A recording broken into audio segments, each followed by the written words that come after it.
Shah from LG Institute of Engineering and Technology from the Department of Electronics and Communication Engineering.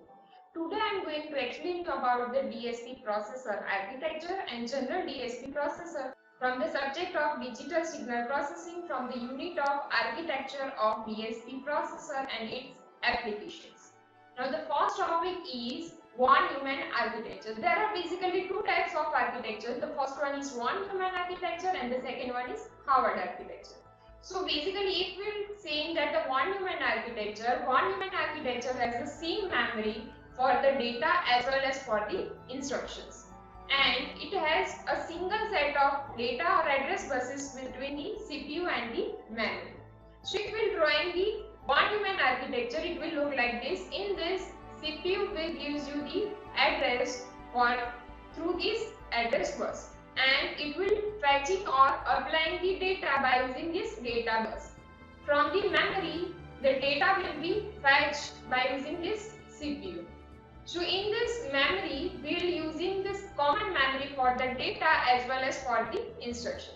So this kind of architecture we consider as von Neumann architecture, but in this von Neumann architecture, the memory location for the data as well as for the instruction, it will remain same. So it will generating the bottleneck problem.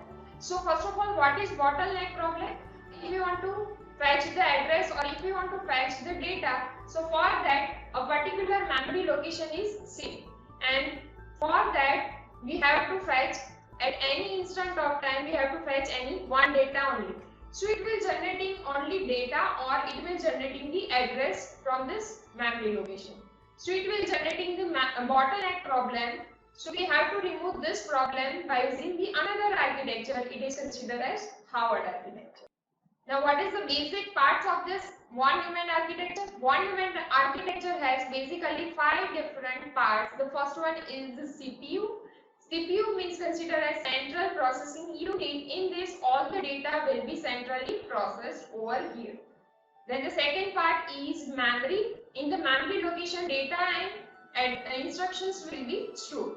Then the third one is buses. In this, we are using the address bus and data bus. Then the fourth part is ALU. In the ALU, arithmetic and logic unit will be used for the operation of arithmetic operations and logical operations. Fifth unit is input output data. So it will gives you the input output data from the CPU.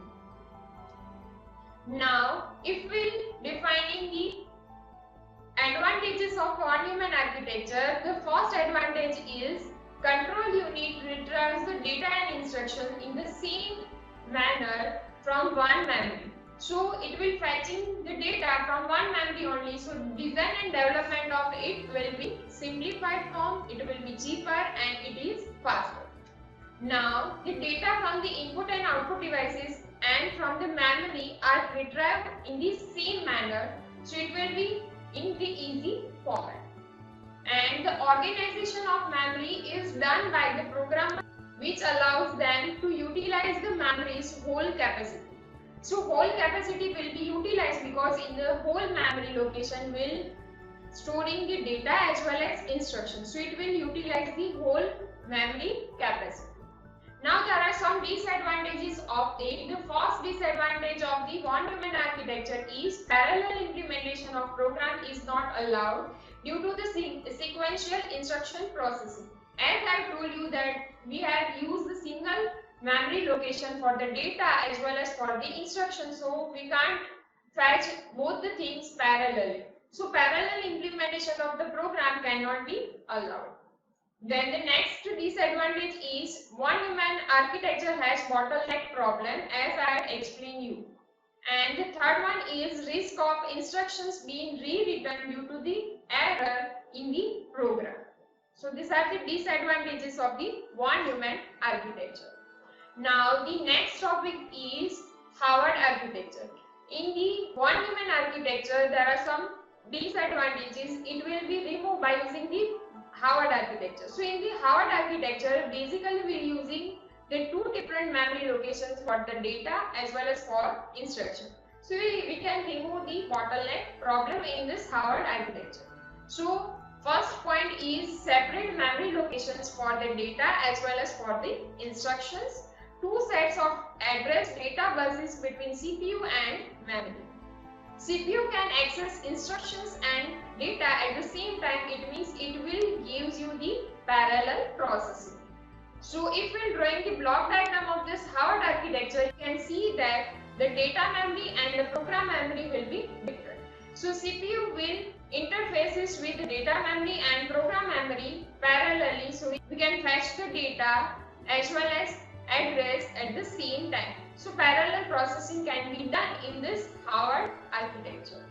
So this will be considered as pipelining. In the pipelining, the instruction 1, 2, 3, 4 will be like this. Suppose if we are taking any one cycle, first of all, in any process of this architecture, the first process is we are fetching the data, then we are decoding the data, and at last we are executing the data, right? So first of all we are fetching the data, then we are decoding the data, and then we are executing the data. So for that there will be three different cycles for any one instruction. Now if we are taking the next instruction, for that also the three steps will be there, but for that three different other cycles will be used if there is not pipelining. But suppose if we are using this pipelining, because of this parallel processing, so at the time of first instructions decoding, we can fetch the data for the second instruction. Likewise, we can do parallel processing because of this pipelining concept in the Howard architecture. Now the next topic is advantages of Howard architecture. Which advantages will be there of Howard architecture? The first advantage is separate memory areas for program instructions as well as data. There are two or more internal data buses which will allow you simultaneous access to both the instructions as well as data. And time for execution is low because we are doing the parallel processing, so time consumption will be reduced. Now the next topic is disadvantages of Howard architecture. As there are some advantages of Howard architecture, there are some disadvantages also. The first disadvantage is free data memory can't be used for the instruction and vice versa. Means a particular memory will be used for data and a particular memory will be used for the instruction. So we can't use data memory for the instruction and instruction memory for the data. The production of a computer with two buses will be considered as more expensive and needs more time, and it will become more complex. So this disadvantage can be recovered by using the third type of architecture. The third type is, it is also considered as one kind of Howard architecture, but we had done some modification in this Howard architecture. So it will consider as the modified Howard architecture. In this we had included the cache memory. So basically if we are drawing the modified Howard architecture, in the CPU will had included the instruction cache. So in the cache memory, the data will be temporarily stored over here so that it will give you the faster response. So advantages of this modified Howard architectures are improved performance, and data can directly transfer between input-output memory without having to pass through the CPU's register.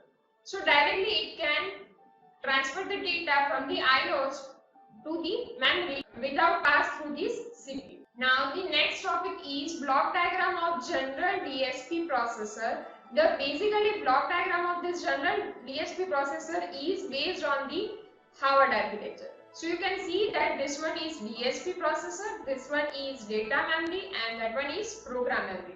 So basically we are using the Howard architecture in designing of this DSP processor. From this we had taken the input output. It is given to this IO controller. It will controlling the input output data. It is given to the data memory. Over here the data will store. Now as and when the data is required, it will be transferred through this data bus to this CPU.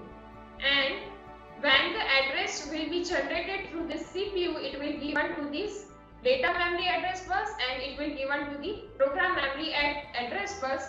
So it will giving the address to this memory from which address we have to fetch the data. Now when the address and data is given to this CPU, The first of all, data memory and data address generator and program memory data address generator will generating the address for the data memory as well as for the program memory. Now it is given to the program sequencer. The function of the program sequencer is to sequencing the whole program. The data will be stored in the temporary memory. It is considered as instruction cache, and output of it is given to this blocks. In this block, the first block is data register. Now what is the basic use of data register? Basically data registers will be used to store the data, and as and when at the time of processing it will given to this processor. So first process is considered as multiplier. In this the data gets multiplied. Then the next block is ALU. ALU means arithmetic and logic unit. In the arithmetic operation we will doing the addition, subtraction, multiplication likewise, and in the logical operation we will doing adding, ORing likewise. The next block is the shifter. In the shifter we can shift the right or we can shift the data to the left. So for this we will using the barrel shifter. So basically if we are defining the multiplier and accumulator block, in this we are doing the addition, multiplication and accumulation. Accumulation means we are storing the data. Entire process will done in the single clock cycle.